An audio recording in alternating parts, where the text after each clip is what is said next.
You believe you are rational. That belief, that singular, seductive conviction, is the first crack in your foundation. The first whisper of the collapse that will come with mathematical certainty. Picture yourself standing at the edge of a vast metropolis. The financial district stretches before you like a cathedral of glass and steel towers piercing the dimming sky with the arrogance of false gods, their windows ablaze with promised prosperity.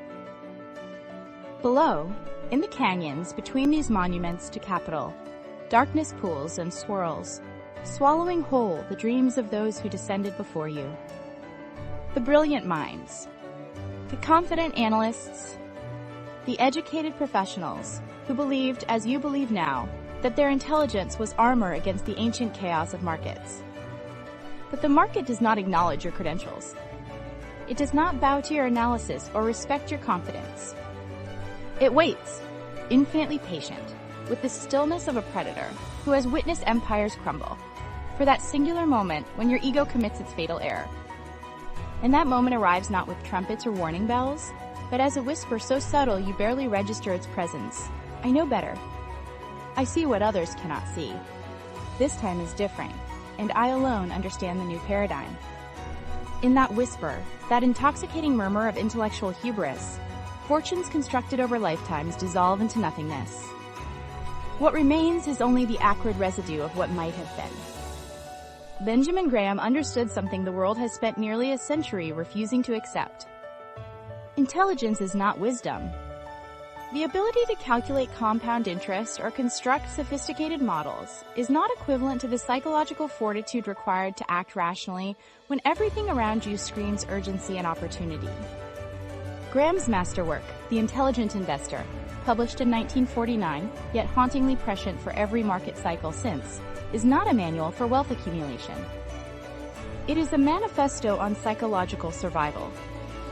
A field guide for maintaining sanity in a realm specifically architected to exploit your deepest fears and your most grandiose delusions. This is a reckoning with the self. A mirror held unflinchingly to the soul of anyone who dares participate in the theater of capital. And if you seek to master not merely the mechanics of markets, but the treacherous landscape of your own psychology, if you wish to understand the soul behind the numbers, the ancient architecture of discipline in an age of manic hysteria, then I invite you to join us. Subscribe to the Vested Network. This is not an advertisement. This is an invitation to a sanctuary for those who choose awakening over anesthesia, for those who understand that the market wilderness devours the solitary wanderer. Because those who move alone through this domain do not move wisely. The psychologically sovereign do not walk this path alone. So join us. Subscribe. And let us navigate this chaos together. Graham cleaves the entire population of market participants into two distinct philosophical identities, the investor and the speculator. These are not categories of practice, but two fundamentally incompatible states of consciousness. The speculator is, at their existential core, a believer in prophecy. They are devotees of the immediate, disciples of the urgent. They chase whispered rumors through digital corridors, pursuing tips and signals they believe will unlock tomorrow's treasures today. They are intoxicated by narrative, the compelling story of disruption, the promise of getting in early before the masses discover it. The speculator experiences the market as a race against invisible competitors, where speed matters more than direction, where being right eventually matters less than being right now. The investor, by contrast, practices a form of stoic detachment so profound it appears almost inhuman. The investor does not predict, they prepare. They do not chase, they position. They construct fortresses of analysis, brick by methodical brick, assembling comprehensive understanding of business fundamentals, competitive dynamics, and intrinsic value. And then they wait. Sometimes for months. Sometimes for years. Unmoved by the siren song of momentum, they wait with the patience of geological time for the market's inevitable madness to create genuine opportunity. Where the speculator perceives a frantic race, the investor sees a garden to be cultivated, patient, seasonal, utterly indifferent to the hysteria outside the gate. Now we descend into Graham's most haunting parable, the allegory of Mr. Market. Imagine a business partner appearing at your door every single day without fail. Every morning, this figure arrives with an offer. He will buy your share of the business you jointly own, or he will sell you his share. He quotes a price, sometimes reasonable, but often absurd. Some days Mr. Market arrives in euphoric mania, convinced the business is worth far more than any rational analysis could justify.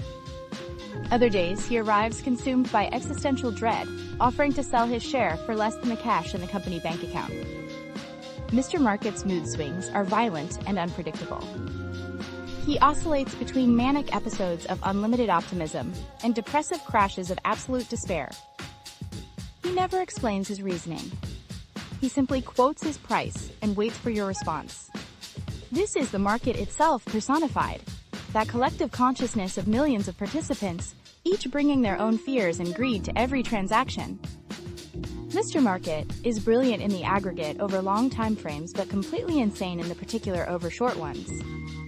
Your relationship with Mr. Market determines your fate. You can choose to be his puppet, allowing his emotions to dictate your own, panicking when he panics, becoming euphoric when he becomes manic. Or you can choose to be his master, treating him not as an oracle whose pronouncements must be obeyed, but as a useful servant whose emotional instability occasionally creates opportunities. When Mr. Market arrives in manic phases, quoting prices far above reasonable value, the investor sells. When he arrives depressed, offering shares below liquidation value, the investor buys.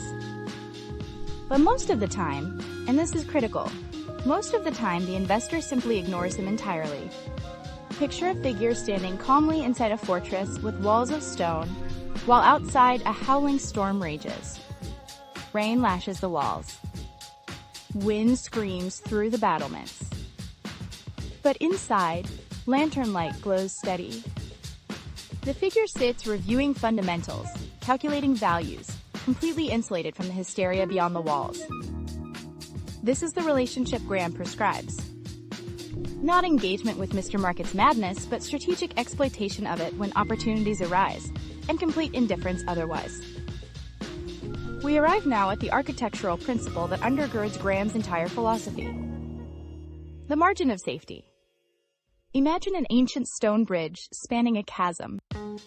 Engineers designed this bridge to support 10 tons. So how much weight would you trust it with your life? Graham would answer, 5 tons. Perhaps 3. Because we do not know what we do not know. Our models are simplifications. Our assumptions may prove false. The margin of safety is the space between what your analysis suggests something is worth and the price you're willing to pay. It is the cushion that protects you when your assumptions prove optimistic, when black swan events materialize from the fog of uncertainty.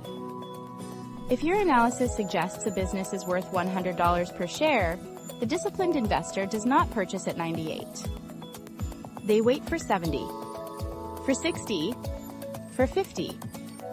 For prices so dramatically below intrinsic value that even if their analysis proves somewhat wrong, they will still profit or avoid permanent loss. This principle appears simple, but implementing it requires psychological fortitude most people lack. Because opportunity does not announce itself with certainty. The best prices arrive precisely when conviction is hardest to maintain. When headlines scream catastrophe. When experts proclaim the end of an industry. The margin of safety is your fortress against the unknowable future.